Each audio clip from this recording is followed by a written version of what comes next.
Eh bien, on va commencer. Alors, bienvenue à vous, bonjour à toutes, bonjour à tous. Bienvenue à ce nouveau TEDUC. Certains d'entre vous doivent avoir l'habitude maintenant. Les TEDUC sont des rendez-vous qui sont proposés par Universcience en partenariat avec les cahiers, le CRAP, cahier pédagogique, qui font se croiser les regards des professionnels de l'éducation et de la médiation scientifique. Et aujourd'hui, eh bien, on va parler de l'école comme lieu de socialisation.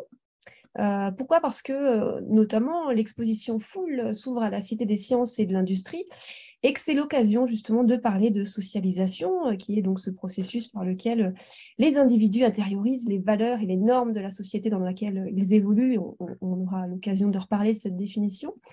Et dans ce processus, évidemment, eh bien, l'école prend une grande part. Dès 3 ans, les enfants apprennent à vivre, Je à n'entends évoluer. rien. On en- Vous ne m'entendez pas? Allô? Est-ce que quelqu'un m'entend? Si, on t'entend. Ok. C'est quelqu'un un problème de paramétrage. Ah, est-ce que vous voulez que je recommence? Si vous n'avez rien entendu? Bon, je ne sais pas si je dois recommencer par recommencer, je ne sais pas ce que vous avez écouté. Donc, écoutez, je reprends ma petite introduction. Donc, l'exposition Foule s'ouvre à la Cité des sciences et de l'industrie, et c'est l'occasion de vous parler de la socialisation, qui est donc ce processus par lequel les individus intériorisent les valeurs et les normes de la société dans laquelle ils évoluent, et on aura l'occasion de reparler, bien sûr, de ces définitions. Et dans ce processus, évidemment, eh bien, l'école prend une grande part. Dès 3 ans, les enfants, eh bien, ils apprennent à vivre, à évoluer dans un groupe, à l'école maternelle, puis ensuite au collège et au lycée. Alors, comment créer les conditions pour que cette socialisation, elle se fasse de manière apaisée? Comment faire en sorte que le groupe classe ne devienne pas un lieu menaçant? Quel citoyen l'école veut-elle former? Eh bien, ce sont des questions que nous allons aborder tout de suite avec nos deux invités, parce que je dois vous dire tout de suite que Muriel Darmon, qui est sociologue de la socialisation, directrice de recherche au CNRS, n'a pas pu venir, elle est malade, donc elle est excusée. Alors, je tiens à dire qu'elle est notamment autrice d'un livre qui s'appelle La socialisation chez Armand Collin. Nous avons avec nous donc pour discuter de ce sujet Jean-Charles Léon, ancien professeur de musique en collège, membre du comité de rédaction et responsable des webinaires au cahier pédagogique, et Philippe Watrelot, ancien professeur agrégé de sciences économiques et sociales dans un lycée de l'Essonne, ex-professeur à l'INSPE de Paris, auteur et militant pédagogique, également blogueur. Alors voilà, pour démarrer un petit peu ce sujet de la socialisation, de l'école comme lieu de socialisation, eh bien, évidemment, moi, j'avais pensé démarrer avec Muriel Darmon, puisque cette socialisation, elle commence très tôt, elle commence à l'école maternelle, et cette sociologue avait travaillé notamment sur l'école maternelle. Alors, quand même, on va revenir sur cette idée-là. Effectivement, cette socialisation, elle commence très tôt en maternelle, mais elle est très dépendante aussi de la socialisation familiale. Et la forme scolaire, notamment, la façon dont on enseigne aux élèves, elle avantage peut-être certains élèves par rapport à d'autres parce qu'elle correspond à certains modes d'éducation familiaux. Certains enfants ont été plus préparés que d'autres à être élèves. Alors peut-être Philippe Watrelot sur cette première question. Oui, merci. Oui, je n'ai pas le talent ni la somme des connaissances de Muriel Darmon, mais comme vous l'avez dit, je suis ou j'étais plutôt prof de sciences économiques et sociales, et donc la socialisation, bah, ça fait partie de ce que l'on enseigne en cours de SES. Je signale aussi d'ailleurs que c'est également quelque chose qui est abordé en EMC, en éducation morale et civique, en classe de première. Donc c'est un thème qui en lui-même fait déjà l'objet d'une réflexion et c'est aussi un concept. Alors la question que vous posez d'entrée de jeu, Marie-Christine, c'est peut-être la question centrale, hein, c'est-à-dire finalement la socialisation, comme vous l'avez dit, hein, c'est donc le processus par lequel les individus intériorisent les normes et les valeurs de la société, mais aussi du groupe dans lequel ils évoluent. Hein. Société, groupe, ce n'est pas tout à fait la même chose. Et donc, on va bien voir que, évidemment, les différents agents de socialisation, alors vous avez cité bien sûr la famille, hein, mais il y a aussi donc bien sûr l'école, c'est notre sujet d'aujourd'hui, mais il y a également, on l'évoquera peut-être plus en détail tout à l'heure, ce qu'on appelle en sociologie les groupes de pairs, c'est-à-dire pour dire les choses plus simplement, les amis, les copains, les personnes qui vous sont semblables, c'est pour ça qu'on parle de groupes de pairs. Puis il y a aussi d'autres lieux de socialisation, par exemple les institutions religieuses, l'Église, etc. Ça peut être une instance de socialisation. Puis ensuite, il y a ce qu'on appelle, alors ça c'est ce qui se produit dans la socialisation dite primaire, et puis ensuite il y a la socialisation secondaire, hein, qui est celle qui va se faire quand on va aller au travail, quand on va avoir différents endroits où on va évoluer, et donc on va apprendre. On le sait bien, hein, par exemple, quand on va dans une entreprise, on apprend les codes qui sont propres à cette entreprise. Il y a des normes qui sont spécifiques. Bien, alors pour répondre précisément à votre question, oui, bien sûr, certains codes, certaines normes et valeurs, alors je ne suis pas le premier à l'avoir dit, hein, le plus important, le premier à l'avoir dit. Non, mais... Oui, le premier à l'avoir dit. Couper mon micro. Oui, voilà. Le premier à l'avoir dit, c'est notamment Pierre Bourdieu, hein, bien sûr. Hein, donc, on va enfoncer quand même quelques portes ouvertes pour ceux qui connaissent déjà bien la sociologie de l'éducation. Évidemment, les normes, les valeurs transmises par la famille peuvent être différentes d'un groupe social à l'autre, et ça peut rentrer évidemment soit en connivence, soit en conflit avec ce que transmet l'école. Est-ce qu'on peut donner quelques exemples assez concrets de cette connivence, de ces conflits éventuels qui sont liés finalement à cette socialisation familiale primaire finalement? Oui, oui. Alors, l'exemple le plus simple, c'est bien sûr celui des pratiques culturelles. Hein, quand on apprend, non, on n'apprend pas, parce que la socialisation n'est pas synonyme d'éducation. Ce n'est pas quelque chose qui se fait de manière strictement descendante, etc. Il y a plusieurs mécanismes, imprégnation, imitation, inculcation, etc. Je peux revenir là-dessus si ça vous intéresse. Mais de fait, quand on est dans un certain milieu social, par exemple, on va prendre l'habitude de lire des livres. Hein, c'est tout bête.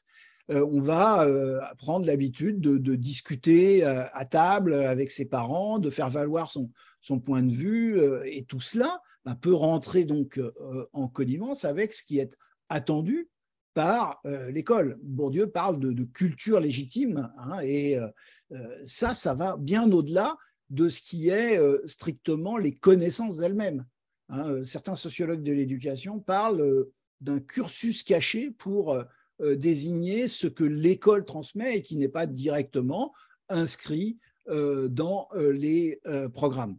Et c'est particulièrement vivace, c'est particulièrement important, évidemment, dans les petites classes, dès la maternelle. Ce qu'on apprend à la maternelle, par exemple, c'est pour beaucoup ce qu'on appelle aussi les compétences psychosociales, c'est-à-dire justement savoir vivre en groupe, savoir ne pas lâcher une activité, se concentrer, etc.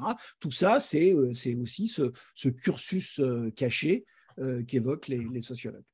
Alors, on reviendra effectivement sur les mécanismes de socialisation parce que je ne suis pas certaine que tout ça fasse partie intégrante de la formation des enseignants. D'ailleurs, on reviendra aussi sur la formation tout à l'heure.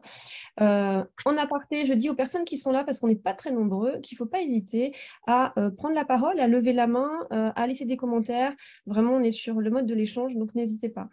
Alors, je voulais revenir juste sur l'école maternelle, parce qu'en préparation de cet entretien, Jean-Charles Léon me disait, mais l'école maternelle, finalement, peut être un groupe soignant, réparateur par rapport au groupe primaire qui est celui de la famille. S'il met en place des conditions pour que ce groupe fonctionne bien.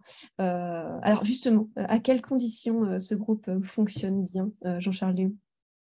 Alors, merci de votre invitation d'abord, mais avant même l'école maternelle, ce n'est pas le premier groupe, et encore de façon encore plus radicale, arrive avant même la naissance de l'enfant. C'est ce qu'on appelle la rêverie parentale. Après, les sociologues ont beaucoup travaillé là-dessus, évidemment, mais une rêverie parentale déjà prédétermine un groupe. Puis l'enfant est accueilli, il est accueilli dans un certain groupe qui a un certain fonctionnement psychique et qui va donner à l'enfant une matrice d'apprentissage qui va être celle qu'il va ensuite avoir tendance à plaquer sur ses études. Alors, on comprend bien que si cette matrice, parce que le groupe familial peut être un groupe familial qui fonctionne plus ou moins bien, il faut qu'il soit, pour plagier Winnicott, suffisamment bon. Ça ne veut pas dire qu'il est parfait. Il faut qu'il soit suffisamment bon, et quelquefois, il est complètement débloquant, quoi. Ça ne fonctionne absolument pas. Or, ce groupe étant, et les études des choses de l'esprit l'ont montré, une matrice des fonctionnements d'apprentissage de l'enfant, ce groupe peut influencer ensuite, au-delà des aspects sociologiques du milieu, etc., dont Philippe a parlé, ce groupe parental peut rentrer en collision avec le groupe scolaire que l'enfant rencontrera en grande partie à l'école maternelle, quelquefois à la crèche, mais d'un seul coup, dans le groupe scolaire, il se passe quelque chose de nouveau, le groupe des pairs. Et c'est la première fois qu'il y a un groupe avec une structure horizontale de personnes du même âge. Et comment est-ce que je vais me construire avec quelqu'un qui a mon âge? Et c'est quelque chose qui est très, très, très compliqué à faire. Surtout si le groupe familial est, et on en trouve beaucoup maintenant. C'est peut-être une chose qui a... Enfin, en tout cas, on a un groupe familial qui est beaucoup moins structurant. Pardon, j'ai aussi des petits problèmes de respiration. On a un groupe familial qui peut être très dysfonctionnant et qui va gêner l'enfant dans l'apprentissage. En quoi est-ce que ce nouveau groupe dans lequel il arrive peut l'aider à être structurant pour lui-même? Vous imaginez un enfant, un tout petit qui arrive, certains vont tout de suite être heureux d'être dans l'école, et puis ils vont voir d'autres pleurer, crier, s'accrocher à leur mère, à leur père, alors je ne sais pas qui emmène, et la maîtresse ou le maître peut à ce moment-là laisser pleurer ou mettre d'un seul coup quelque chose d'autre en place. Par exemple, c'est ce qui est souvent fait, on va raconter une histoire. Et d'un seul coup, le petit enfant qui pleure va s'apercevoir que, celui-ci ne pleure pas et écoute l'histoire. Il y a donc un comportement possible à avoir qui, dans le groupe, qui n'est pas le mien, qui est un comportement j'écoute l'histoire de cette maîtresse, qui d'ailleurs est quand même très curieuse, parce que c'est souvent des maîtresses, on appelle ça l'école maternelle, je pense que ça a une vraie raison. Cette maîtresse, elle agit un peu comme ma maman, enfin il faut espérer, elle est gentille, elle s'occupe de moi, et on a un groupe qui va se mettre en place, qu'il faut être le plus fonctionnel possible pour que l'enfant finalement trouve dans ce groupe un modèle qui sera structurant, d'autant plus que le groupe familial a été dysfonctionnant. Alors, comment fonctionne un groupe? D'abord, un groupe, ça ne se construit pas, enfin, comment dire, ça n'apparaît pas comme ceci. Hein. Je suis en train de coordonner. Oui, je vous en prie. Avant peut-être de parler du fonctionnement du groupe, on peut peut-être généraliser un tout petit peu le propos et revenir sur ces mécanismes de la socialisation au sein du groupe. Vous parliez tout à l'heure, Philippe Poitrelot, d'imprégnation, d'imitation, d'inculcation. Est-ce qu'on peut revenir un petit peu sur ces notions importantes? Oui, pour moi-même, pardon, ou Philippe? Oui. Philippe Poitrelot, oui, je voulais revenir. Oui. Voilà. D'accord. Oui. Écoutez, oui, c'est ce que je disais tout à l'heure en distinguant la socialisation de l'éducation au sens strict. Hein, c'est-à-dire que le mot important dans la définition que vous avez donnée d'entrée de jeu, c'est intériorisation. Hein, les normes, les valeurs, elles sont intériorisées. Alors, comment on fait pour intérioriser les normes et les valeurs? Déjà, dès la toute petite enfance, il y a un mécanisme qui fonctionne à plein, c'est l'imitation. L'imitation qu'on retrouve d'ailleurs aussi à l'école maternelle, c'est-à-dire on va imiter ses parents, on va imiter ce que l'on voit, on va jouer à la poupée, jouer à tel ou tel jeu, on va faire comme si, on va jouer à la marchande, à tout ce qu'on veut.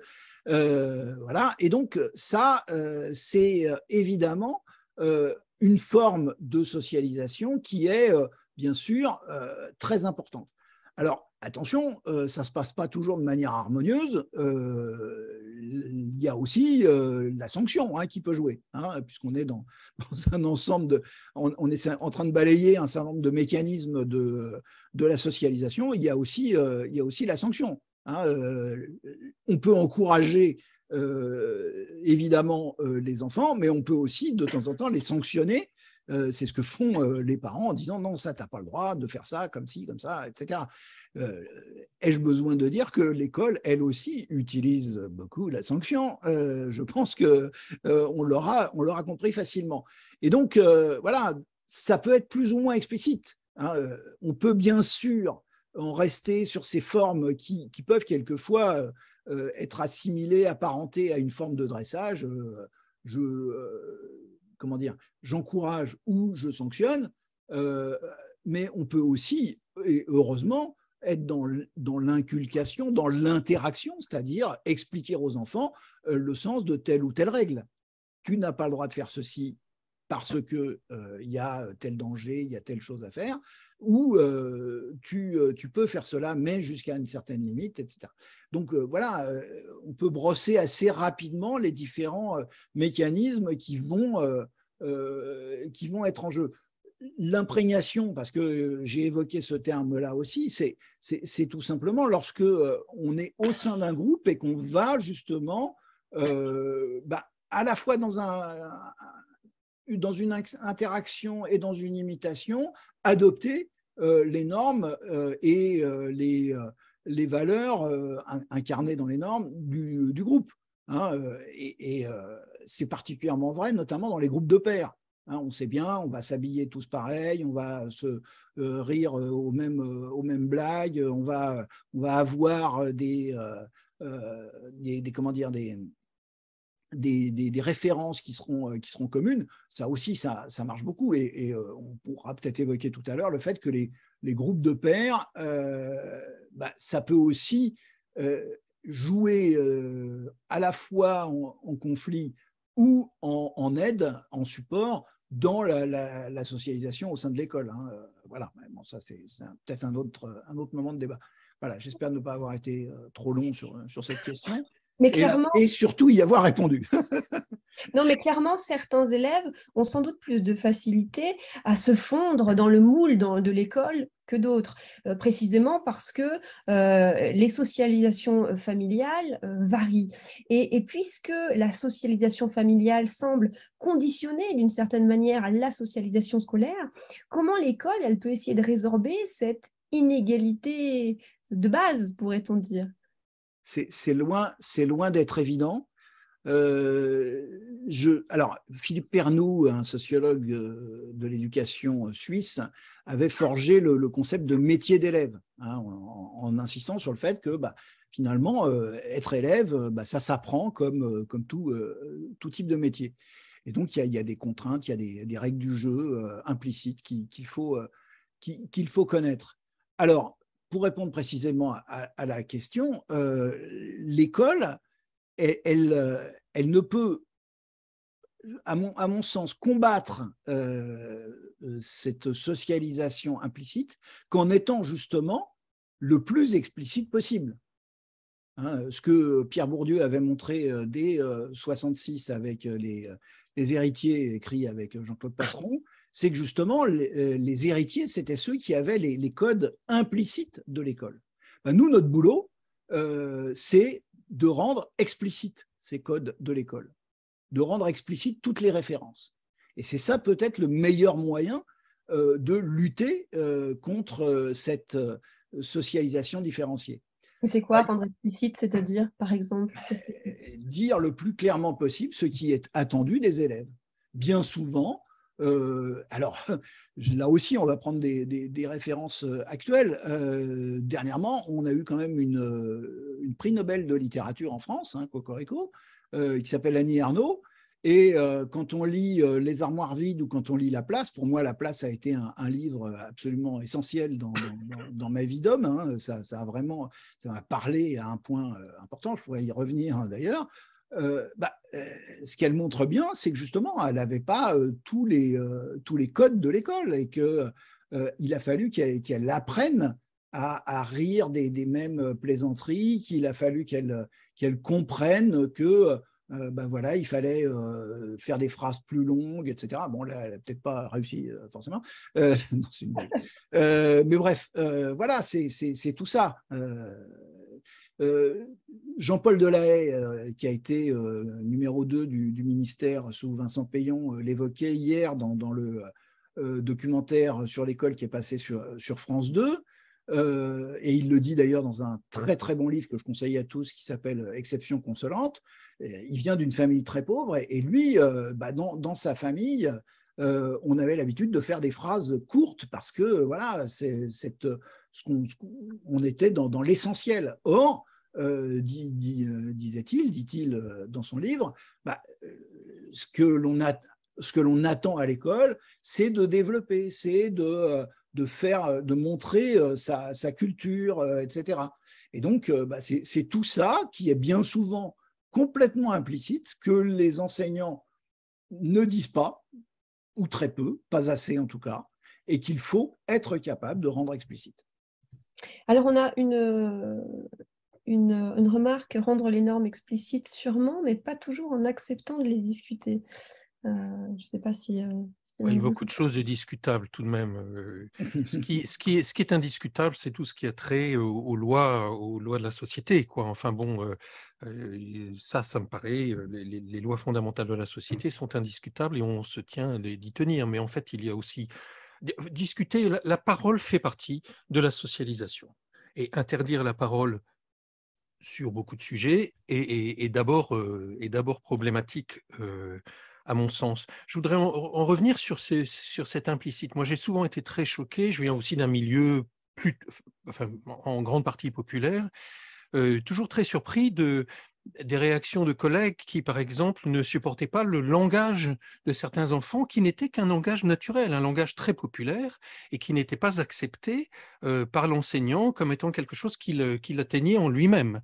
C'est-à-dire que moi, j'ai souvenir d'un élève qui me disait bonjour en répondant de façon extraordinairement ordurière à sa mère qui l'attendait, en lui répondant, je ne vais pas répéter ces mots, tu vois bien que je dis bonjour à Monsieur Léon. Il était très, très content de me voir, mais en même temps, il insultait sa mère. Et c'était une façon...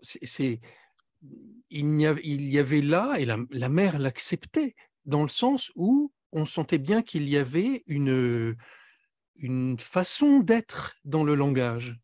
Et il n'était pas capable de passer de l'un à l'autre, quoi. Et cet enfant-là était stupéfait quand il se baladait dans Paris en sortie scolaire et en me disant « Monsieur, on va moins vite, on va moins vite, je ne vais pas y revenir ici. » Il parlait du Grand Palais. « Je n'y reviendrai jamais, je voudrais regarder vite. » Et voilà tous ces implicites que les enseignants, et le langage est un implicite très très complexe à manier, tous ces implicites que les enseignants doivent avoir à l'esprit tout le temps, et surtout pour être aussi traversés par le langage de l'enfant comme n'étant pas un langage qui va nous agresser nous-mêmes. On est bien élevés, les enseignants.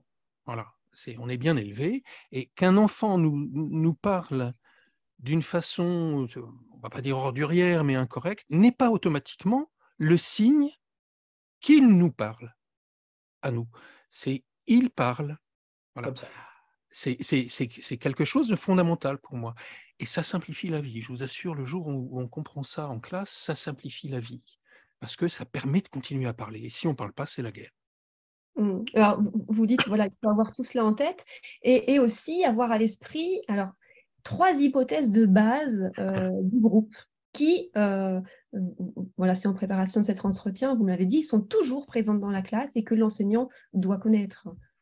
Alors, devrait connaître, mais ce sont des études qui pourtant sont anciennes, ce sont des études qui datent de la Deuxième Guerre mondiale. Un psychanalyste anglais qui s'appelait Bion, B-I-O-N, qui a écrit « Recherche sur les petits groupes » et qui est un personnage absolument extraordinaire. Il faut lire son histoire, sa biographie est sortie il y a quelques années. je ne sais plus dans quelle édition, et il était, par exemple, à 17 ans, il était chef de char en 1917 à Verdun. C'était un truc incroyable, il était dans les premières attaques de chars d'assaut, il était là-bas. Et il est à la Tavistock Clinic dans les années 40, donc à Londres, et on lui demande de prendre des soldats gravement blessés psychiquement et d'essayer de les remettre sur pied pour qu'ils repartent au combat, quoi. C'est tout. Et il y a évidemment un tel afflux d'hommes atteints par ce qu'on appelait l'obusite, c'est-à-dire ils ont senti le vent du canon, ça vient de là, hein, que eh bien, ils ne pouvaient pas travailler avec comme on pouvait le faire sur des névroses. Il était obligé de travailler en groupe avec ses collègues et ils se sont aperçus que des groupes, c'est vraiment là, on a un vrai travail sur le psychisme du groupe, que des groupes fonctionnent toujours avec deux types d'hypothèses. Les premières hypothèses, d'abord, c'est à quoi sert le groupe. Le groupe a une fonction. Si je dirige une chorale, le groupe a ce qu'on appelle une hypothèse de travail qui est je vais faire chanter les gens et puis on va faire un concert ou on fait des concerts ou peut-être même l'hypothèse de travail est de dire non, on est juste là pour chanter ensemble. En cours préparatoire, ça va être le groupe va apprendre à lire, à écrire, etc., etc. Et cette hypothèse de travail, ça c'est l'hypothèse explicite. On est là pour ça. Mais à l'intérieur d'un groupe qui a un fonctionnement particulier, dans lequel le langage est important, qui réunit des psychismes individuels qui doivent se mélanger ensemble et vivre ensemble, parce que ça aussi, il faut le fabriquer. On parlera peut-être tout à l'heure du tas de personnes, comme disait Jean Houry. À l'intérieur de le groupe est agi par trois hypothèses psychiques qu'on appelle les hypothèses de base. Donc, la première hypothèse de base, on peut l'expliquer simplement comme ceci. Une classe rentre pour la première fois dans la salle, voit son professeur principal. Bon, moi, j'étais professeur principal de 6e, donc j'ai ça très précisément en tête. Le professeur a tout de suite, enfin, j'espère, est une figure rassurante. Et la première hypothèse de travail va être d'être en dépendance par rapport à en dépendance psychique, on entend bien. C'est lui qui incarne une figure paternelle ou maternelle et qui va rassurer l'enfant. Ça, c'est la première hypothèse de base. La deuxième hypothèse de base, c'est au bout d'un moment, le groupe se fabrique, ou pas, ou mal, ou bien, etc., etc. L'enseignant va, au fur et à mesure du trimestre et des premières semaines de travail, poser des questions. Et petit à petit, inconsciemment, et là, il faudrait interroger la façon d'interroger, justement, va plutôt interroger certains que d'autres. Ça s'explique, hein, c'est bien d'avoir un élève qui donne la bonne réponse parce que ça flatte notre travail. Voilà. Qu'est-ce que je suis bon prof, il a donné la bonne réponse. Oui, mais les autres. Et progressivement, se met en place des relations entre un groupe d'élèves, des individualités qui vont donner ce qu'on appelle un couplage entre l'enseignant et ce groupe d'élèves. Évidemment, les autres, zut, alors, qu'est-ce que c'est que ce prof qui n'est plus aussi bienveillant avec moi, qui ne m'interroge plus, et ils vont réagir. Alors, ils ont deux types de réactions possibles. Et ça, je vous décris une classe en réalité, hein, y compris on peut prendre les études d'Antibi sur la courbe de Gauss qu'on a dans les classes avec un tiers, etc., etc. Pardon. Ce groupe va réagir de deux façons différentes.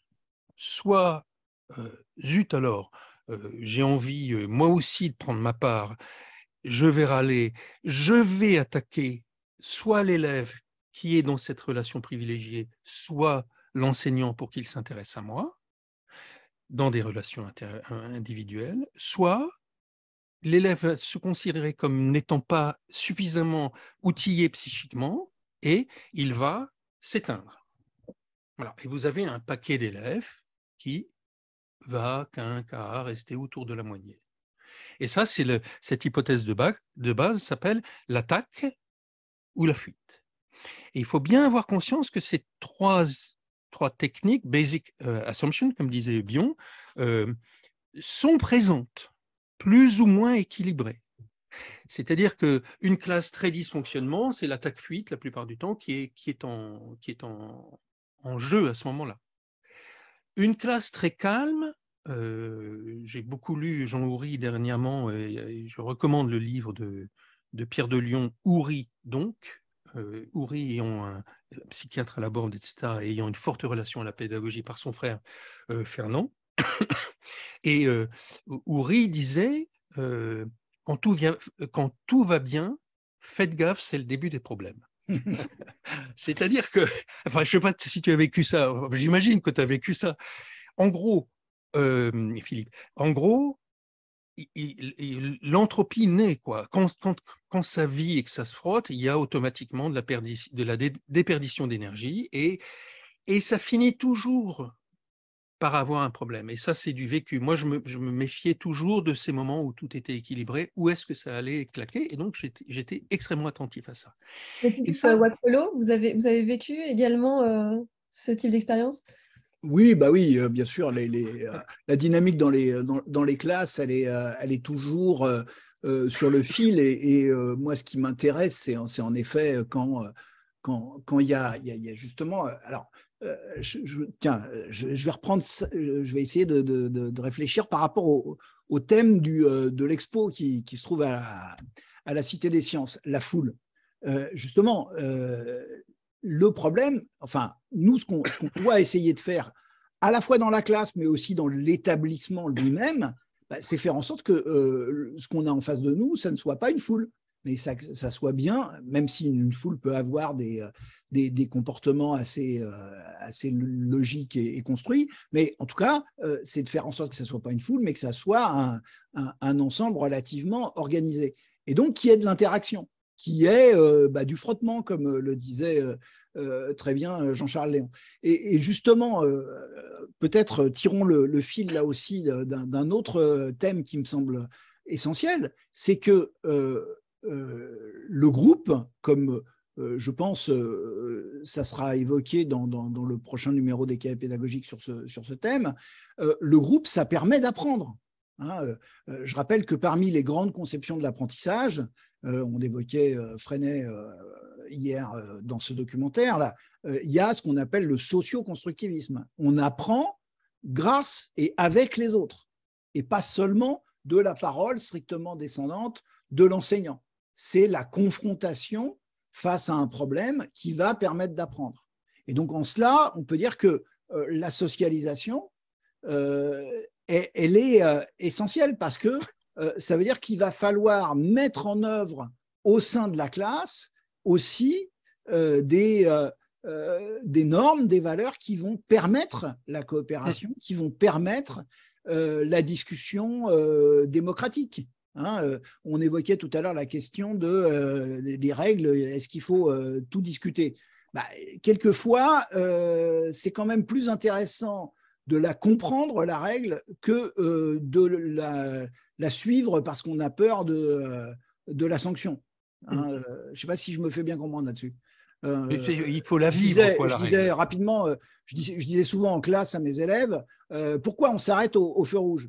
Il y a deux solutions. Soit on s'arrête au feu rouge parce qu'on a peur du gendarme qui peut être caché derrière le coin de la rue, ou on s'arrête au feu rouge parce qu'on sait bien, en raison, rationnellement, que si personne ne s'arrêtait, ça serait le désordre absolu. Et donc, parce qu'on a compris la règle. Et en classe, notre enjeu, c'est quand même tout le temps celui-là, quoi. Voilà.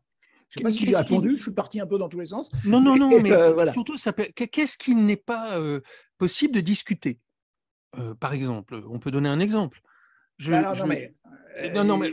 L'exemple type, c'est l'irrespect de la parole de l'autre en classe. C'est une parole non sécurisée n'est pas admissible parce que la parole n'existe plus. Et ensuite, vous allez avoir ceux qui sont suffisamment outillés pour prendre la parole et résister à la parole de l'autre, donc dans la confrontation et dans l'attaque-fuite, et ceux qui vont se dire « Ouh là là, c'est dangereux de parler, je vais me mettre de côté et je ne prends pas le risque. » Voilà.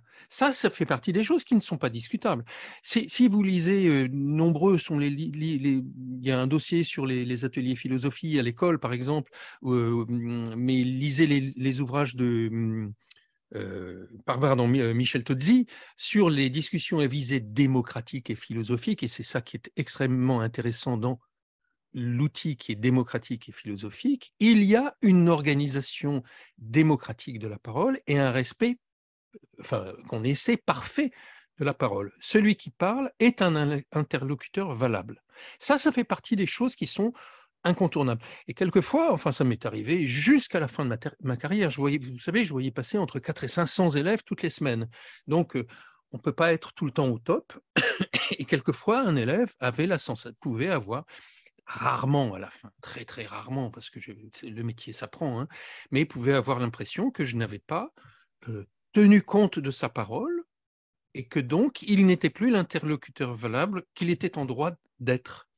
Auquel cas, il fallait que j'agisse moi pour rééquilibrer ce qui se passait, y compris en lui présentant des excuses, en lui disant je suis désolé, je t'ai pas parlé correctement, je n'ai pas été correct avec toi, on peut en parler comme tu veux. Voilà. Et c'est très formateur pour l'enseignant, et alors pour le groupe, c'est absolument fantastique. Cette parole qui circule, parole d'interlocuteur valable, ça fait partie de la socialisation. Et dans les aspects de la socialisation, y compris dans la classe, qui sont importants, il y a aussi le fait d'être non seulement interlocuteur valable, mais, alors je ne sais pas comment dire le terme, on existe dans le groupe, on est là en tant qu'évidence dans le groupe, c'est-à-dire qu'on a un rôle, un statut individuel, alors qu'on fait partie d'un collectif. Et ça serait peut-être ça la différence entre la foule et le groupe. La foule n'est pas, comment dire, c'est une somme d'individus, certes, mais ce n'est pas une somme d'individus avec des fonctions qui peuvent être différentes, même si on a un meneur et puis une foule. Voilà. Et ça, c'est extrêmement important de réussir à mettre dans une classe, puisqu'on parle de socialisation dans la classe, des rôles pour que les élèves se sentent investis pas d'une mission, j'ai horreur de ce terme, en tout cas d'une présence dans la classe. Il peut être là lui-même dans la classe comme une personne valable par son action également. Oui, j'allais dire, quand on a un groupe classe qui est assez déséquilibré, on va avoir beaucoup d'attaques-fuites, comme vous dites. Effectivement, a-t-on des dispositifs, existe-t-il des dispositifs qu'on peut mettre en place pour essayer de rééquilibrer le groupe et d'avoir un groupe plus apaisé finalement? Et moi, je pense par exemple au débat philosophique, à tous les moyens qui peuvent amener le groupe à s'exprimer, à donner la parole à chacun, une parole équilibrée, etc. Il n'y a pas de recette, à mon sens. C'est pas parce que je vais vous donner une recette que vous allez l'appliquer et que ça va marcher. Ça, c'est terrible.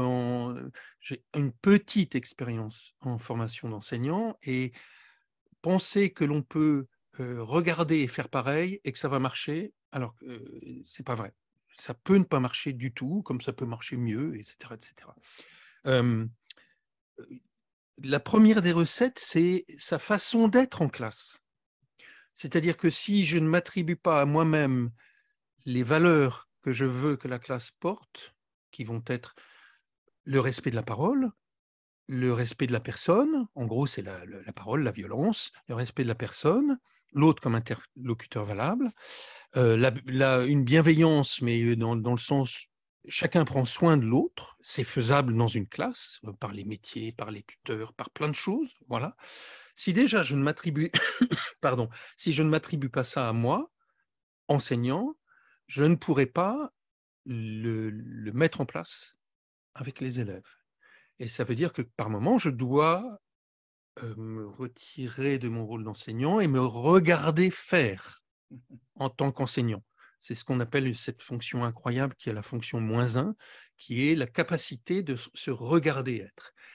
Et encore une fois, Jean Houry, je le cite beaucoup parce que vraiment ce livre parce que j'en lis beaucoup en ce moment, et Jean Houry avait une phrase absolument extraordinaire, il disait « Mais qu'est-ce que je fous là ?» Alors, venant d'un psychiatre, utiliser le mot « fou », c'est significatif. Mais qu'est-ce que je fous là? C'est vraiment, c'est pas j'ai envie de me sauver, j'ai envie d'être ailleurs. Non, qu'est-ce que je fous là? C'est mais quelle est mon éthique par rapport à la personne qui est en face de moi? Comment est-ce que je m'occupe de lui? Quelle action je mets en place? Quel travail je fournis pour mon cours aussi? Parce que venir sans préparer un cours, c'est pas possible, quoi. Enfin, venir en se disant c'est absolument impossible. Et le cours enfin, ils sont rares les cours quand même qui non préparés qui fonctionnent. Il y a toujours un background terrible. Voilà. Et qu'est-ce que je fous là? C'est-à-dire cette interrogation constante sur notre posture d'enseignant est quelque chose de fondamental. Voilà. Après, des outils, je peux vous en donner. Moi, j'ai mis des conseils d'élèves en classe. Les conseils d'élèves, c'est-à-dire les élèves se regroupent et avec un cadre strict, celui-ci, les règles sont vraiment clairement établies et redites, parlent de leurs problèmes. Parce que l'attaque-fuite, puisque ça vous, Marie-Christine, c'est un truc très très dangereux, quoi. L'attaque-fuite, ça peut mener à des harcèlements, ça peut mener à des choses très très très complexes, vraiment. Donc il faut se méfier de ce genre de choses-là. Mais je pense au conseil d'élèves, moi j'avais ce que j'appelais une boîte à tout, alors que des collègues appelaient ça des boîtes à bonheur, des boîtes à malheur, où des élèves pouvaient me mettre des petits mots. Je ne vis pas bien, je vis bien, il y a ça qui ne va pas, j'ai eu un vélo à mon anniversaire, et toutes ces petites choses-là mettent la vie dans la classe. Les ateliers de philosophie, des VDP, donc des discussions à visée démocratique, parce qu'il y a un cadre qui est un cadre démocratique, et que les élèves vivent, ça c'est quelque chose d'absolument formidable, mais aussi les ateliers type AXAS, l'AXAS, Association des groupes de soutien au soutien. On y reviendra. Effectivement, je donnerai quelques références et notamment les références que vous citez là. Je relève une remarque d'une participante. Le jeune de l'espèce humaine évolue. Il y a des étapes connues depuis Piaget, 7 ans, 12 ans, 15 ans, 18 ans. La discussion autour des règles ne doit-elle pas être dans une forme différente en fonction de l'étape de maturité? Peut-être. Oui, ça semble une évidence. On ne va pas évidemment mettre les choses en place de la même manière à n'importe quel âge. Peut-être que dans les premières années, on a une appréhension des règles qui peut être plus prégnante. Et encore, comme l'évoquait Jean-Charles Léon tout à l'heure, ce que fait la discussion à visée philosophique avec des tout jeunes nous montre que même avec des très jeunes élèves, ça permet quand même cette interaction et cette réflexion sur les normes elles-mêmes. Donc, ça peut être quand même discuté. Moi, je voulais peut-être revenir sur 2-3 points là, par rapport à cette question de la socialisation. Et encore une fois, finalement, revenir à la définition elle-même. On nous dit, bon, donc, c'est l'intériorisation des normes et des valeurs. Voilà, OK ? Normes, valeurs, qu'est-ce que ça veut dire? Les normes, c'est un ensemble de règles, écrites ou non écrites, qui constituent finalement les règles du jeu du groupe. Et les valeurs, c'est quoi? C'est un idéal de comportement, les valeurs, c'est relativement simple à comprendre. Et donc, en fait, quand Jean-Charles dit tout à l'heure, qu'est-ce que je fous là? Quand je dis tout à l'heure, rendre explicite, il y a aussi cette question de, finalement, chaque enseignant doit se poser la question, par mon comportement, par les normes du groupe que je mets en place, quelles sont mes valeurs? Quelles sont les valeurs que je défends? Ça, c'est fondamental. On peut avoir des pratiques qui favorisent la compétition, qui favorisent l'individualisme, la lutte des uns contre les autres. Ça existe. Il y a des classes comme ça. Et il y a des profs surtout comme ça. Ou alors, on peut aussi, à l'inverse, favoriser la coopération, favoriser l'entraide mutuelle, etc. Et ça, c'est important de le mettre en mots pour un enseignant. Moi, je disais, encore une fois, je disais souvent, la pédagogie, c'est extrêmement politique, parce que ce sont des valeurs mises en action, ni plus ni moins. Et donc là, on est au cœur même, finalement, de ce que c'est que la socialisation.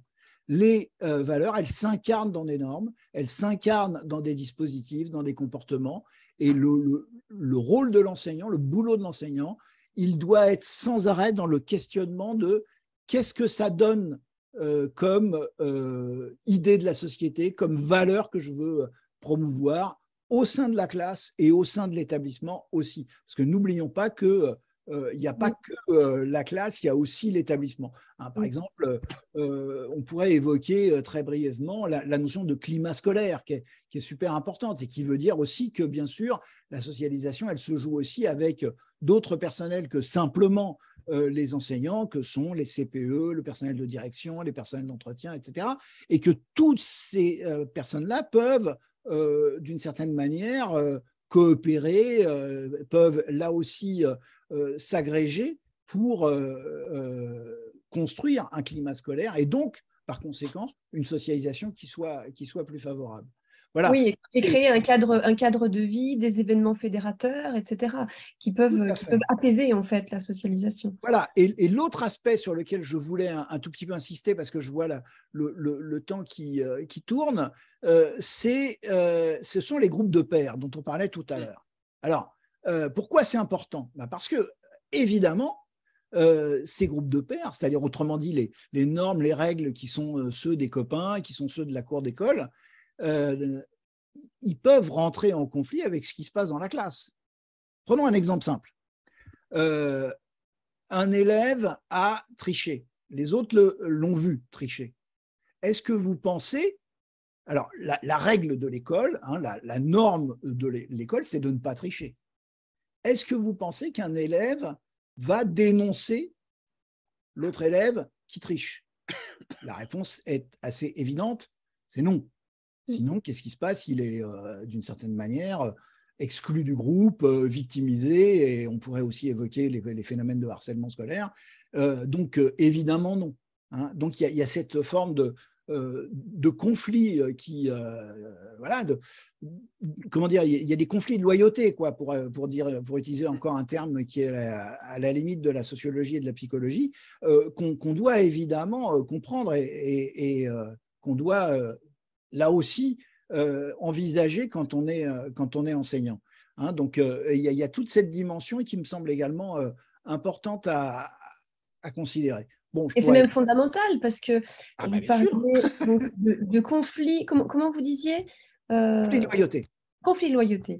Oui. Parce que ce n'est pas seulement le fait de tricher, ça peut être mal vu de bien travailler. Alors, si ça va à l'encontre de la pression, effectivement, du groupe de pairs. Non seulement du groupe de pairs, mais aussi, puisqu'on l'évoquait tout à l'heure et on revient au début, le rapport au savoir qui peut être différent d'un milieu social à l'autre, ça peut conduire à des conflits de loyauté. Si je travaille bien à l'école, je m'éloigne de mon milieu social d'origine. Hein, c'est tout le problème des transfuges de classe dont on parle beaucoup en ce moment, hein, encore une fois. Et ça, c'est quelque chose qui est extrêmement important à considérer pour les enseignants, parce que ils peuvent, là aussi, ne pas comprendre pourquoi un élève qui a pourtant des capacités, comme on dit bien souvent, peut avoir quelquefois des difficultés. Voilà, je vous raconte rapidement une expérience personnelle, enfin mon histoire personnelle. Bon, moi, je suis issu, je m'appelle Watrelot, donc une bonne partie de ma famille était mineure de fond, etc. Donc, famille ouvrière, etc. Et j'avais un rapport à l'école qui était assez particulier. Je me demandais ce que je faisais là, parce que j'avais l'impression que l'école ne parlait pas de ma culture, ne parlait pas de la culture populaire. Et bon, voilà, ça se voit sur mon visage, je suis quand même assez vieux maintenant. Et donc, dans les années 70, on n'était pas très nombreux, les enfants d'ouvriers. Et donc, je ne pense pas que les enseignants de l'époque le comprennent bien. Et jusqu'au jour où, arrivé en seconde, nos deux enseignantes, une de français et une autre de sciences économiques et sociales, et c'est peut-être pour ça que je suis devenu prof de SES, nous propose un travail interdisciplinaire, à l'époque, dans les années 70, sur la mine, à partir de Germinal, et sur les conditions de travail. Et là, je me suis dit, ah, tiens, l'école parle de moi, ou en tout cas de mon milieu. Et ça m'a réconcilié avec l'école. Donc ça, cette dimension-là, hein, cette proximité, partir de là où les élèves sont pour les élever. Le beau mot d'élève, il est là. Hein. Partir de là où ils sont pour les élever, c'est aussi ça, la socialisation. Et c'est quelque chose qui est, à mon sens, essentiel. Et donc, malheureusement, je termine là-dessus, mon intervention un peu longue peut-être, malheureusement, je pense que dans la formation des enseignants, et je suis le premier à le regretter, toute cette culture sociologique, cette maîtrise de ces concepts que sont la socialisation, les normes, les valeurs, etc., elle est finalement absente. Voilà. Et donc, il y a une vraie difficulté là-dessus. Combien de fois en salle des profs entend-on ouais, mais il n'est pas doué, ouais, mais de toute façon, s'il ne travaille pas, c'est parce qu'il est paresseux, sans avoir aucune connaissance des conditions, par exemple, de travail dans lesquelles, et des conditions de vie, pardon, dans lesquelles sont les élèves. Hein. Voilà. Bon, ça, je pourrais développer longuement. Jean-Charles Lebon, vous vouliez… Oui, oui, un collègue et néanmoins ami, Sébastien, professeur de lettres dans un quartier populaire, maintenant on dit simplement quartier, ça semble poser problème, me disait qu'étant donné la couleur de la peau de ses élèves, il s'était dit maintenant je vais aussi leur faire lire des auteurs africains. Et Ousmane Dembélé, que je n'avais pas lu, d'ailleurs j'ai lu à cette occasion, et il avait été stupéfait de la réaction de ses classes. Certains élèves en pleuraient, quoi. Ah, donc, nous avons aussi une certaine valeur.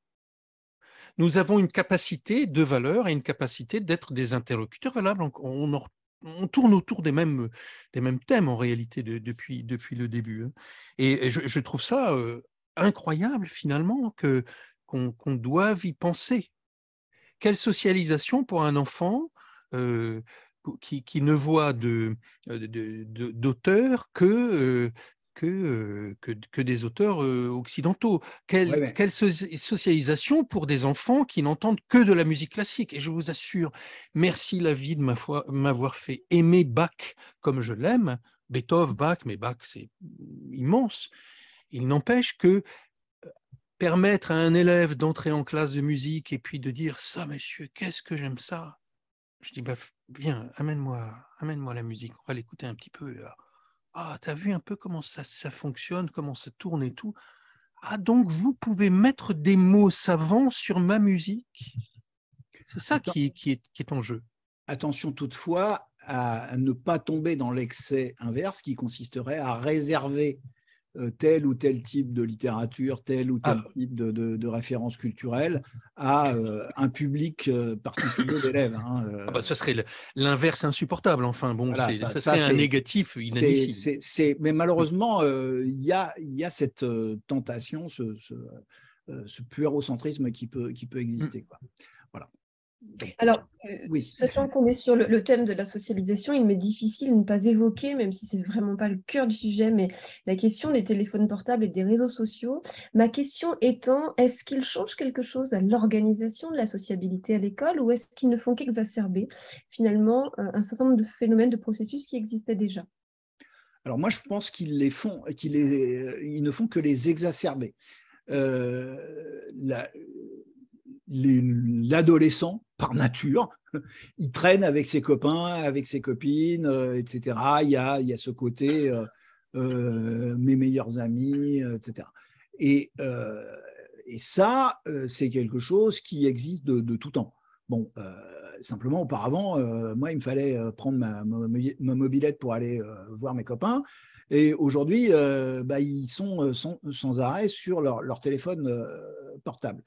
Et donc, il y a des choses qui sont exacerbées, et notamment, alors ça peut rentrer en conflit avec l'école, c'est cette forme de tyrannie de la majorité, pour reprendre une expression qui était le titre d'un livre dont je ne me rappelle plus l'auteur, mais bon, c'est pas grave.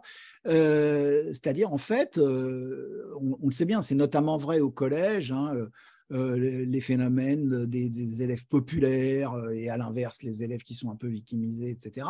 Donc, tous ces phénomènes-là, les phénomènes de harcèlement, etc., c'est un monde qui se passe au sein même de ces réseaux sociaux et qui nous échappe pour une bonne part. Hein. Moi, je ne vais pas aller sur TikTok, je Je ne vais pas aller sur tous les réseaux sociaux et c'est pas voilà, c'est pas à moi de le faire. Et pourtant, il faudrait de temps en temps que on soit un peu au fait de ça pour savoir ce qui peut se produire. Donc, je crois qu'il faut. Qu'est-ce qui se joue finalement? Qu'est-ce qui se joue de façon silencieuse? Parfois, l'enseignant n'a pas connaissance de quelque chose qui se joue dans la classe de façon silencieuse. Des bonnes et des mauvaises choses. Des bonnes et des mauvaises choses.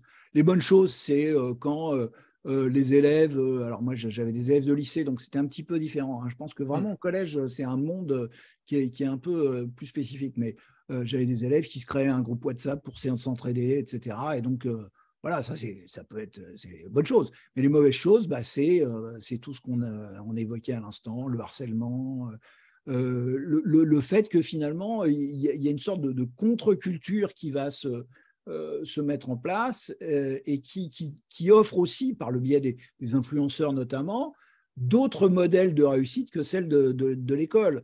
Hein, moi, ma compagne, l'an dernier, il y a un élève qui lui dit en CM1, moi, ce que je veux devenir plus tard, c'est influenceur. Bon, et on peut en rire, mais en même temps, moi, ça me fait un peu frémir presque, hein, parce que ça montre aussi que la promesse républicaine, si tu travailles bien à l'école, tu pourras devenir quelque chose, elle est battue en brèche aussi par ces contre-modèles qui sont, d'une certaine manière, exacerbés par les réseaux sociaux. Mais vous savez, il y a 25 ans à peu près, j'avais un élève qui, lui, voulait devenir sniper. Voilà. C'était en pleine guerre de Yougoslavie, on ne parlait que de cela. Et maintenant, la question qui va se poser, c'est on en fait quoi?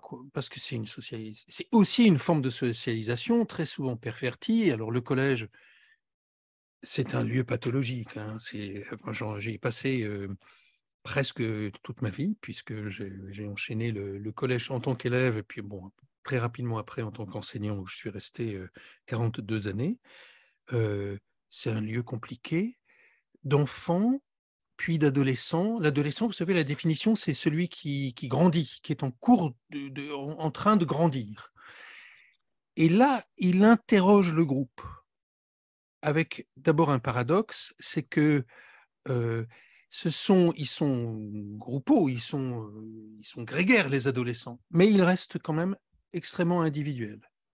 Parce qu'ils sont en train de vivre des choses, c'est des bains d'hormones, ça doit être. C'est une des périodes de la vie où on a le moins de souvenirs. L'adolescence, c'est assez curieux. Statistiquement, on se souvient moins bien de l'adolescence que les phases antérieures, et c'est la même chose pour on se souvient moins bien des 4-5 ans que. Voilà, 4-5 ans puis adolescence sont deux choses extrêmement, extrêmement complexes à vivre. Ben là, encore une fois, il y a de la socialisation à faire. Ce téléphone, on peut l'interdire, hein, c'est loupé.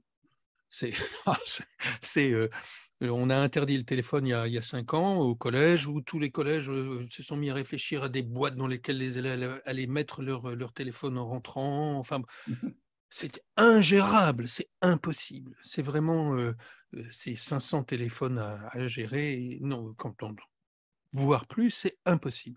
Bien, là aussi, il y a des règles à mettre en place. Il y a des choses à apprendre, il y a des façons de faire. Moi, j'ai utilisé le téléphone en cours. C'était par exemple un objet formidable en cours de musique pour se souvenir de ce qu'on avait fait. Parce que le problème, c'est que comme on était sur de l'expression, quand les élèves dansaient, par exemple, comment se souvenir des gestes? Comment noter une chorégraphie? Ça existe, hein, mais moi, je ne connais pas cette notation, et ce n'est pas le lieu d'apprendre une notation chorégraphique extrêmement complexe. Eh bien, les élèves se filmaient, mais il y avait des règles qui n'ont, je pense, jamais été transgressées, à savoir un élève filmé et ça ne sortait pas de son téléphone. Et la semaine d'après, on regardait. Ah oui, on a fait ça, c'est très bien, et on ne s'en souvenait plus. Enfin bon, c'est pas possible sur une heure de cours. Tout ça, ça s'apprend et ça fait partie de la socialisation. Ouais, et à chaque enseignant, peut-être, de faire à sa façon, hein, sur ces questions-là pour le moment. Ah oui. Une petite citation de Machiavel sur la question des téléphones. Oui. Il ne faut interdire que ce que l'on peut empêcher. Oui. Alors peut-être pour terminer, il y a quand même une discipline où toutes ces questions pourraient être évoquées, l'éducation morale et civique, hein, quand même, Tout à fait. qui avant, me disiez-vous, Philippe Wattrelos, était fondée sur des débats. C'est plus le cas aujourd'hui et c'est regrettable en vérité. Oui, alors, parce que on parle de normes et valeurs depuis tout à l'heure, et en fait, il y a quand même un grand thème qui est sans arrêt remis sur la table au sein de l'éducation, ce sont les valeurs de la République. Qu'est-ce qu'on met derrière ça, etc.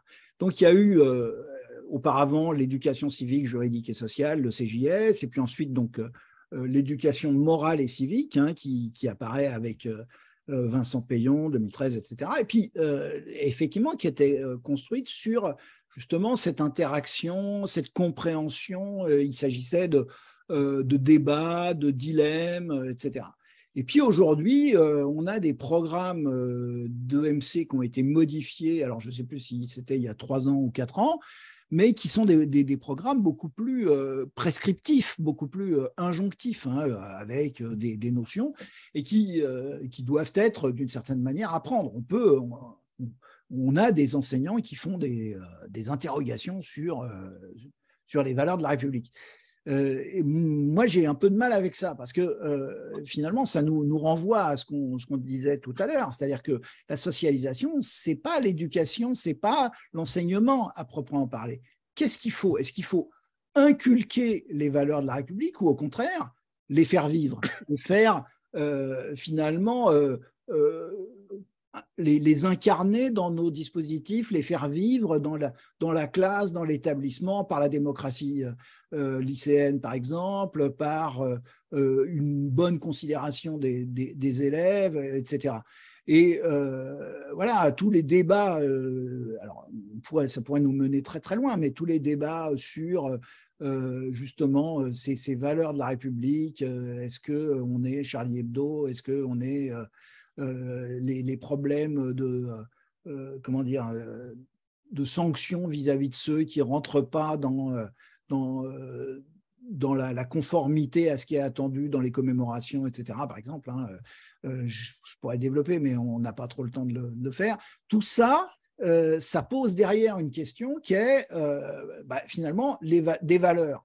Est-ce que ça s'inculque de force comme, et excusez le jeu de mots involontaire, comme un catéchisme? Est-ce que la laïcité devient un catéchisme, ou est-ce que ça doit se vivre au quotidien? Voilà, c'est pour moi une vraie question qui est au cœur même de cette thématique de la socialisation. Et je cite peut-être juste une remarque de Jean-Michel Zakartchouk, qui me disait dans le chat, Michel Tozzi parle de la socialisation démocratique. Il y a plusieurs formes de socialisation. Jusqu'où un enseignant dans notre République peut-il travailler dans un cadre différent de la démocratie et du triptyque républicain, surtout s'il est dans le service public? Je m'arrête là. Jean-Charles Léon, vous voulez... Oui, d'autant plus qu'on met souvent sous le mot valeur des choses qui sont la loi, simplement. Enfin bon, on confond un peu tout. En fait, il faut créer du commun. Parce que c'est ça, finalement, cette socialisation. Il faut créer du commun. C'est un collectif à venir qu'on crée. C'est ça, nos élèves, c'est le collectif à venir dans les décennies, futures. Et vous allez voir, je vais parler en rebondissant sur le MC, ce point qu'on pensait aborder, qu'on n'a pas abordé, qui est la formation des enseignants. De la même façon que le MC est devenu prescriptive avec un savoir descendant et puis interrogation sur c'est quoi la politesse, enfin, je ne sais pas, parce que je n'ai pas travaillé sur le MC. Si on ne fait pas vivre à l'enseignant ce que l'on veut qu'il enseigne, eh bien, on passe à côté de quelque chose, quoi. Principe d'isomorphisme. Voilà, c'est le mot, merci, j'allais utiliser le même mot. C'est de l'isomorphisme, quoi. Alors, en musique, c'est spectaculaire de faire vivre aux enseignants, par exemple, l'erreur en musique. C'est parce que ça s'appelle une faute, ça s'appelle, enfin voilà, on chante faux. C'est violent, l'erreur en musique, hein, c'est quelque chose de complexe. Hein. Et leur faire vivre une DVDP, discussion à visée démocratique philosophique, ou un atelier de philosophie type Axas, c'est quelque chose de fondamental. Leur faire vivre le silence, par exemple, pendant que les autres parle. Le silence d'un atelier de philosophie dans lequel, donc la structure, c'est un groupe d'élèves en rond, un groupe de personnes en rond avec un bâton de parole qui parle, et on ne peut parler que quand le bâton de parole est en main. Donc la parole compulsive n'est pas possible. Si le bâton est de l'autre côté, j'attends qu'il fasse le tour pour arriver jusque moi. La compulsivité qui est du domaine de l'adolescence. Hein. C'est donc faire des ateliers philosophiques avec des adolescents, c'est d'abord sportif, et ensuite fantastique de les voir évoluer, quoi. Parce qu'on n'a pas parlé aussi de la socialisation en marche. La socialisation d'une classe en début d'année n'est pas celle de évidemment. Ça s'apprend, quoi. C'est beau de voir, et j'ai eu la chance de faire ce métier extraordinaire de professeur de musique, qui arrivait, qui finissait sa socialisation dans la classe dont j'étais professeur principal par un concert et un repas avec les parents. C'était extraordinaire à vivre ces choses-là. Et ça s'apprend du point de vue de l'enseignant, et ça s'apprend par les élèves, du point de vue des élèves aussi. Hein. La socialisation, c'est forcément un processus, et un processus qui se continue tout au long de la vie. Évidemment, deux remarques là-dessus assez rapides. Une enseignante stagiaire que j'avais en formation à l'INSPI, une fois me dit, mais j'ai essayé de faire des travaux de groupe, ça n'a pas marché. Ça n'a pas marché. Je dis, c'est normal, parce que au début, ça ne marche pas forcément, ça s'apprend. Voilà, il y a une socialisation secondaire qui doit s'opérer, hein, il y a un apprentissage du groupe, de la classe, etc. Et donc, évidemment, ça doit s'inscrire dans la durée. Ceux qui nous disent « Ah ouais, mais de toute façon, moi j'ai essayé de faire du travail de groupe une fois et puis ça n'a pas marché », ils ont raté quelque chose, parce que c'est forcément quelque chose qui doit s'inscrire dans la durée. Hein, ça, c'est un élément important. Et puis, la deuxième chose que j'ai envie de dire, et c'est presque une conclusion, je suis à la retraite depuis le 1er septembre, et je peux le dire avec ce recul, mais la socialisation, c'est aussi pour l'enseignant. J'ai appris tout au long de ma carrière de mes élèves, évidemment. Et jusqu'au bout. Et jusqu'au bout. Et c'est ça, j'ai envie de dire, je rends hommage à mes élèves qui m'ont peut-être autant appris que j'ai essayé de leur Vous savez, transmettre. Moi je suis aussi en retraite depuis 49 jours, et je vous assure, essayer c'est bien. En fait, il y a une expression qui tourne beaucoup, qu'on a beaucoup utilisée, qui est ce métier impossible qui est l'éducation, qui est l'enseignement. On a 3 métiers impossibles, dit-on, c'est défendre, apprendre et soigner. D'abord, on oublie ce que ça voulait dire, le métier impossible, et ensuite on l'attribuait à Freud, et ce n'était pas de Freud, puisqu'il disait je veux bien m'approprier ce concept de métier impossible, je veux bien. Donc c'était quelqu'un d'autre avant lui, il parlait de ça en 1917. Qu'est-ce que c'est? Pourquoi ce métier est impossible? Non pas parce qu'on a des élèves qu'on n'arrive pas à cadrer, qu'on n'arrive pas à calmer, mais c'est parce que la construction sociale et scolaire, elle est tout au long de la vie. Et c'est en cela. Ce métier n'est pas possible parce qu'il est toujours en train. Et une classe, Philippe cite, on ne peut pas dire un élève apprend et il va apprendre, c'est pas vrai. On ne peut pas dire à un élève collabore ou coopère et il va coopérer, c'est pas vrai. Tout ça s'apprend. Vous voyez, il y a des petites vidéos, il suffit de... Bon, il y a un maître de la coopération qui est Sylvain Connac, donc qui est un proche des cahiers pédagogiques, évidemment, aussi. Enfin, évidemment, je ne sais pas pourquoi je dis évidemment. Et Sylvain a travaillé avec un enseignant, professeur de maths qui s'appelle Cyril Lascasis, où on voyait des élèves en coopération. C'était magnifique. C'était incroyable. Il disait un tel, bon, mettez-vous en groupe, celui qui n'a pas compris vient ici, celui qui ne peut pas travailler, il se met là, je vais venir, etc., etc. Et on lui disait, mais c'est extraordinaire, mais tu fais comment? Et il nous répondait, c'est en mars. C'est tout.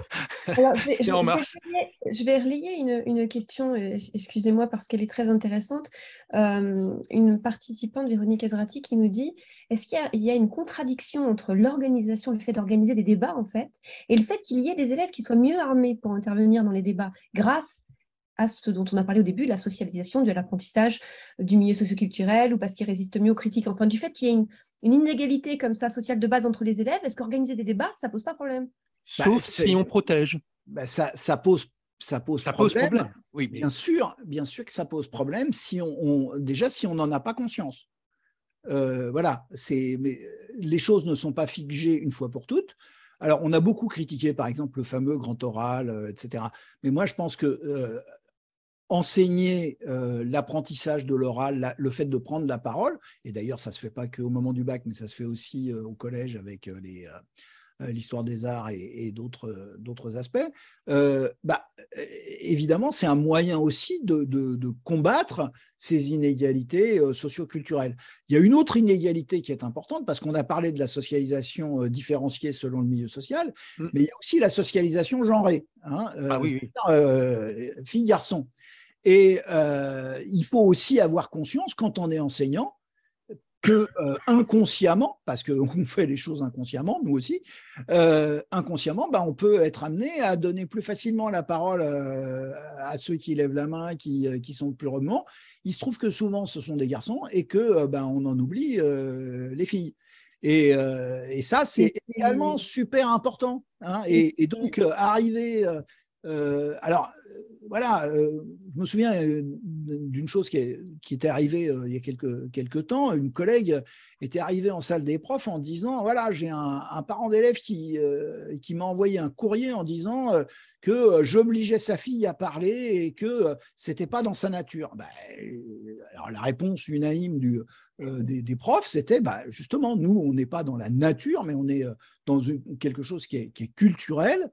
Et nous, notre rôle, c'est aussi de dépasser ce qui semble être un trait de caractère pour construire des compétences dans ce domaine. Et donc, c'est vraiment notre boulot. Bien sûr que c'est difficile, bien sûr qu'il y a une difficulté. Et je ne dis pas que c'est une contradiction, mais il faut tenir les deux bouts de la corde et à la fois respecter l'individualité de chacun. Il y a des élèves plus timides que d'autres, etc.